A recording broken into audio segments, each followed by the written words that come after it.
If I told you that one of the darkest nights in Vatican history began with wedding bells, you probably wouldn't believe me, because this wasn't just any wedding. It was the kind that ended with a scream, a vanishing groom, and a chapel that was sealed forever. And the craziest part? It all happened 3 times in one night, right in front of witnesses who swore they saw the impossible. Welcome to the Vatican's darkest wedding, where vows turned into curses and love became something terrifying. Now, before we go further, here's a fair warning. This isn't a fairy tale. There's no happily ever after here. Only secrets the church never wanted anyone to know. Let's rewind to the night it all began. It was Rome, 1713. The Vatican was at the height of its power. Gold, art, music, and faith filled every corner. But behind those sacred walls, rumors whispered about forbidden relationships among the clergy. And that's where our story begins. Her name was Isabella de Rossi, a noblewoman known for her devotion and beauty, the kind of woman whose presence could silence a room. And the man she loved? Father Matteo, a rising star in the Vatican, young, brilliant, and trusted by the Pope himself. But there was one small problem. He had taken an oath, a vow of celibacy. So how does a priest marry a woman in the Vatican?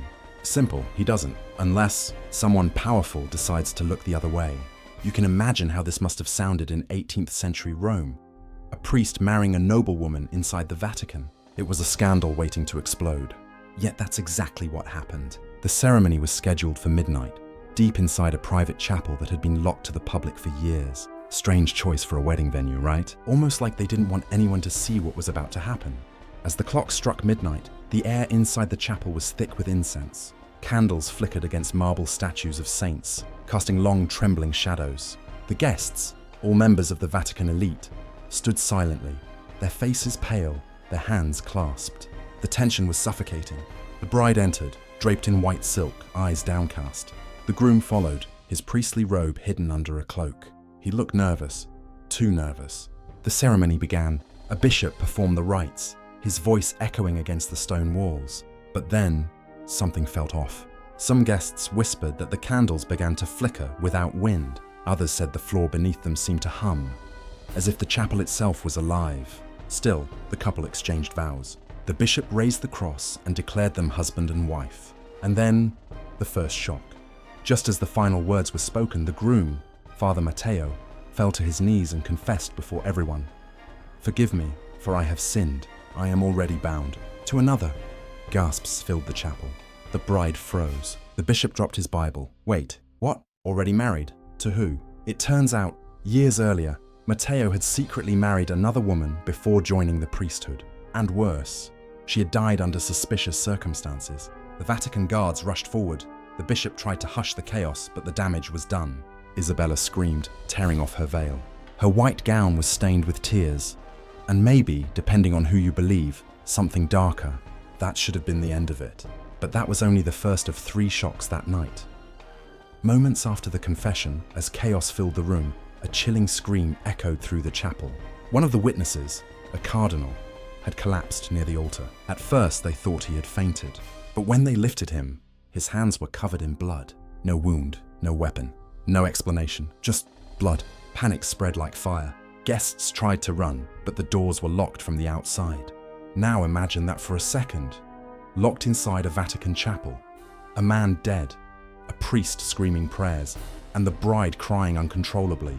And just when things couldn't get worse, Isabella looked toward the altar and whispered, "He's watching us." Nobody knew who she meant. Some said she was hallucinating. Others swore they saw a dark figure behind the altar, half hidden in the candlelight. At this point, even the most faithful began to doubt what they believed in. By dawn, the chaos had turned into silence. The Vatican guards finally forced open the chapel doors, but Father Matteo, the groom, was gone, vanished. His robes were found neatly folded near the altar, with a chalice beside them. Inside the chalice, a red liquid. Some said it was wine, others whispered it wasn't. And on the altar cloth, 3 dark stains, in the shape of a ring. 3 times, 3 marks, 3 deaths, if you count the stories that followed. The Vatican immediately sealed the chapel, erased all records, and swore everyone to silence. The bishop who performed the ceremony was reassigned to a remote monastery. Isabella, the bride, was sent away to a convent in northern Italy, where she lived in isolation for the rest of her life. She never spoke again. Centuries later, the chapel remains sealed. If you ask the Vatican about it, they'll tell you it never existed. But there's a strange detail historians can't explain. In old Vatican archives, a record from 1713 mentions a private union annulled after triple desecration.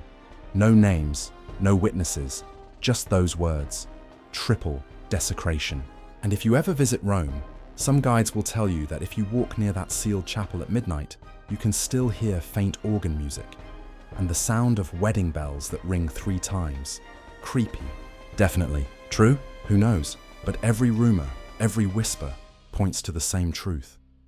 That power, faith, and desire have always clashed behind the Vatican's walls. And sometimes, love isn't holy, it's haunted. Now hold on. Before you start Googling Vatican haunted wedding chapel, remember, the church has buried darker things before. But ask yourself, what would drive a man of God to risk his soul and a woman to stand beside him, even when she knew it could cost her everything? That's not just faith, that's obsession. And that's what makes this story unforgettable. Because here's where the story should end, but it doesn't. A few years ago, restoration workers claimed they accidentally opened a sealed corridor beneath the Vatican. Inside, they found a room filled with wedding relics, rings, veils, broken crosses, and one of the items listed was a blood-stained robe. The tag read, Matteo, 1713. No one knows if it's real, but the Vatican closed that section again almost immediately after. Coincidence? Maybe, but remember, history doesn't always delete the truth. Sometimes it just buries it deeper. So, what really happened that night? Was it a tragedy born of love, a curse from God, or a cover-up so powerful that even today, no one dares to speak its name? Whatever it was, the Vatican's darkest wedding remains a mystery, one written not in ink, but in whispers. And the phrase 3 times in one night still haunts the few pages of history that survived. 3 vows, 3 sins, 3 lives changed forever. Maybe love can move mountains, but that night, it shook the walls of the holiest place on earth. If you're still here, congratulations. You've just survived the Vatican's darkest wedding night. But before you go, let me ask you something. If forbidden love can destroy empires, imagine what time and patience can build. On the end screen, I've linked another video that'll completely flip your mindset. It's about the power of compounding, how tiny choices can shape entire destinies. Trust me, it's not about money, it's about legacy. Click it now, and let's see what your next chapter looks like.